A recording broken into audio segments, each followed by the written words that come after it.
बादशाहों की तरह तरह के सनक के किस्से तो दुनिया भर में खूब मशहूर हुए हैं। लेकिन एक ऐसा ही सन की बादशाह फ्रेडरिक विलियम वन तत्कालीन प्राशा का शासक था। साल 1713 से 1740 के अपने शासन के दौरान किंग विलियम्स ने खूब अजीबोगरीब काम किए। राजा अपने लंबे सैनिकों को मोटी सैलरी देने का शौकीन था। नमस्कार, आप देख रहे हैं पोस्टपुल और मैं आपके साथ सलोनी से।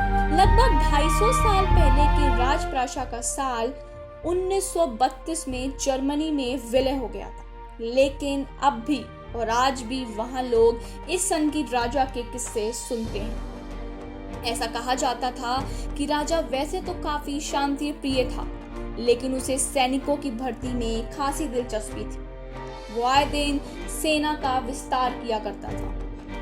उसके शासक बनने से पहले प्रशा में लगभग 38,000 सैनिक थे। यही वजह है कि किंग विलियम को द सोल्जर किंग भी कहा जाता था। शांति प्रिय होने के बावजूद इतनी लंबी चौड़ी सेना रखने के कारण एक वक्त पर प्रशा को यूरोप का पावर हाउस माना जाने लगा था। अपनी राजनीतिक क्षमता के बावजूद किंग विलियम्स की एक अजीब आदत थी। वो सिर्फ लंबे पुरुष को सेना में भर्ती करता था। प्रशा की इसी सेना को पूरे यूरोप के बाद में द पोस्ट डैम गाइंस के नाम से जाने लगा। अगर इस राजा की सेना में भर्ती होना है तो किसी के पास सिर्फ एक खासियत होनी चाहिए और वो है 6 फीट लंबाई। इसके अलावा ऊंचे कद वाले पुरुषों को अपने घरों या कहीं से भी अपहरण करके सेना में भर्ती कर लिया जाता था ताकि राजा खुश हो सके। जो परिवार खुद अपने लंबे बच्चे राजा को सौंप देते थे उन्हें तगड़ा इनाम मिलता था।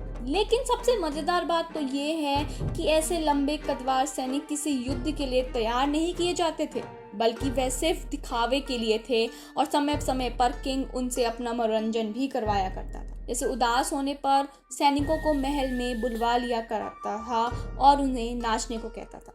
कभी कभी कमरे में वह उन्हें मार्च करवाया करता था। सबसे लंबे कद के सैनिक को सबसे ज्यादा सैलरी मिलती थी, जबकि उससे कम कद वाले को चाहे कितनी भी अच्छे सैनिक हो लेकिन उन्हें कम सैलरी मिलती थी। यहाँ तक कि उस राजा ने एक बार ये भी कह दिया था कि उसके लिए दुनिया की सबसे खूबसूरत औरत से भी ज्यादा खूबसूरत है वर्दी पहना लंबा सैनिक। धीरे धीरे किंग विलियम्स की सनक बढ़ती गई और प्रजा से लंबी औरतों को छटवाने लगा और लंबे सैनिकों के साथ उनसे जबरदस्ती भेजने लगा। राजा को लगता था कि उसकी आने वाली पीढ़ियां लंबे कद की रहेंगी और उनका पूरा राज सिर्फ ऊंचे कद वाले लोग ही भर पाएंगे, लेकिन ऐसा ना हो सके। साल 1740 में किंग विलियम की मौत के बाद उसका बेटा फ्रेडरिक द ग्रेट राजा बना। गद्दी संभालते ही उसने सैनिकों की छटनी और भर्ती शुरू कर दी, जिसका आधार उनका कद ना होकर सैन्य कौशल था।